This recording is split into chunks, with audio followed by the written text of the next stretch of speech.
What's up, guys? So today I got yet another toy review for you guys. This time I got these nice looking push puppets.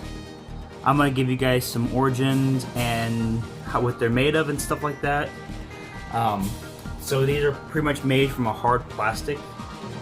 These actually are much better plastic than the molds that you see nowadays. It's pretty cool, actually. Yeah, they're also mounted on a little cylinder. Sometimes they can be mounted on a little rectangle, though, actually, from what I've heard. And they've got a little thing right there, actually. I'm trying to see if I can get close. I can't really see the camera right now because it's mounted on a little weird place, but, you know, they've pretty much all got this same type of thing. All except for this one right here. This one doesn't have one, but I'll go through the characters in a minute. I got them also in order of how they should be in my collection. So I'm going to go through them all one by one and give you guys some information about them, like I said. So what these are these are known as push button puppets, but I usually just call them push puppets for short. They're manufactured in the 1960s and the 1970s, actually. They're really old. They've also got an internal spring setup connected to the bottom of the push buttons. Releasing the button makes the figure slouch or fall over. Sorry, I'm just reading my notes right now. Sorry, it's kind of hard for me to read right now. They're about 3 to 5 to 4.5 inches tall, about maybe 2 inches thick, maybe. And they're manufactured in Hong Kong by Hanna Brothers, which is actually the manufacturer for most Hanna Barbera toys, actually. So let's go ahead and go through them now, actually.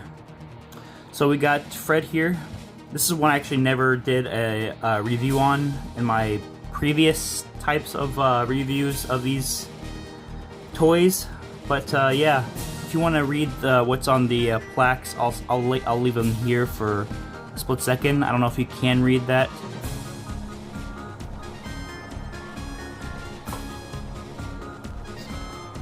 This is my very first push puppet right here, Pebbles. I don't know if you... Nah, you can't really read that, so I'm not gonna read that there. This is actually my favorite one, Huckleberry Hound. I like this one. Actually, I didn't even demonstrate what they do. You push the button right there at the bottom there. There's actually some writing. If you can read that, probably not. But they do this. This is what they do. Should just demonstrate how they all work like that. Because all of them actually kind of work differently, actually. Because here's the red Fred one. Yeah, not much movement for this one. He just kind of flexes because he's got muscles right there. He's got, yeah, little lumps for his muscles. Kind of funny, but it's pretty cool, actually. You got Pebbles, which pretty much is kind of the crazier one. It's awesome. Either watch the character fall or spin back into place. That's actually really cool, a little mechanism there. Now, Yogi Bear is a little bit interesting, actually for all kind of the wrong reasons, because this one came without a right ear, as you can see right there, but he has a left ear right there. But you know what? I don't care. I want to get this because it was the only one. It was pretty cheap at the time, and I like the design of this one too, actually, besides the fact that he's missing an ear. If you want to read what's on the bottom there, I don't know if you can read that, like I said, because the camera does not like focusing in closely for whatever reason. But this one has another, yep, does the exact same thing. Its mechanism is perfect. All it is just missing an ear, which I don't really care about. And it kind of doesn't stand up right because the button is a little misplaced. Yeah, misplaced, I guess, from a previous owner who, I guess, didn't really take care of it. This is Adamant. This is another one of my favorite ones. I'm really having trouble telling if you can actually see that clearly, but you know, I guess it's whatever. You can just see it just as good. Yeah, I like the design of this one a lot because there's no mispaints anywhere. This is all the right colors for Adamant. I didn't even show the backs of them sometimes, but you know what? It doesn't really matter. The backs of them don't really matter sometimes. Yep. I got this one from a discount, actually. Not discount, a bid. What did I say discount for? Yeah, I got a bid, and I almost lost it. But man, I'm glad I won it because that bid was actually very stressful. Alright, here's a Magilla Gorilla. This is another one of my favorite ones too. This is actually the latest one I have, push puppet I have actually, I've gotten, because I got this back in 2020, I guess. So I've had this for about 6 years now. Of course, it's the exact same thing as all the others. Really cool.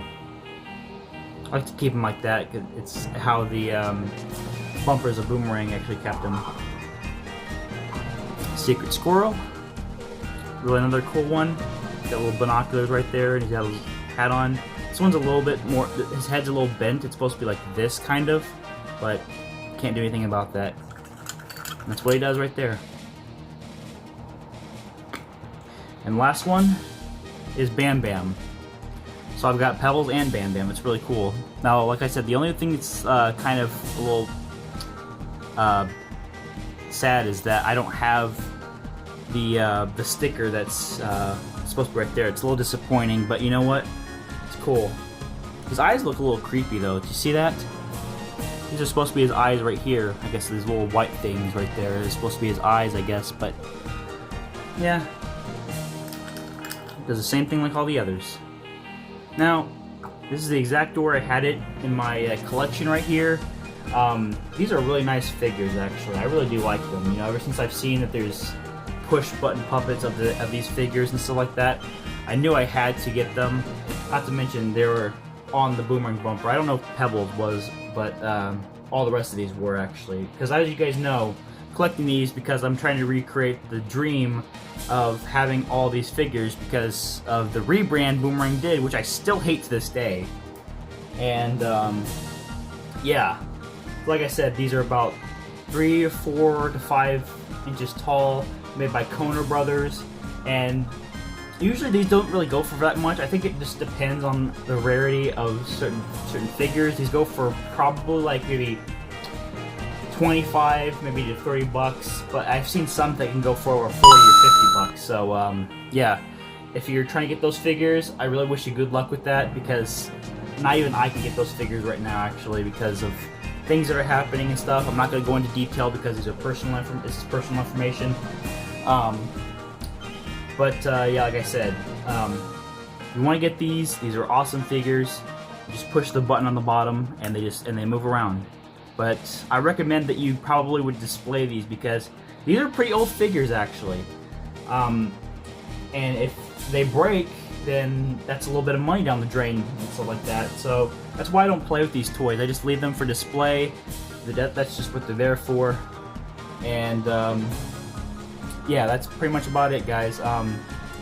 Like this video if you like. Comment below if you're interested in these, because I can redirect you to some of these for a pretty decent price. I mean, if I can't find one for a decent price, then I'll just tell you that, you know, I couldn't find any for a decent price, or I'll just reply to you with the price that you that actually the price is. I can't even talk or anything, but I'm just gonna end this video. Anyway, like I said, guys, like and sub. Comment below if you want to. Tell me what you think of these figures, and yeah, God bless, and Jesus loves you all.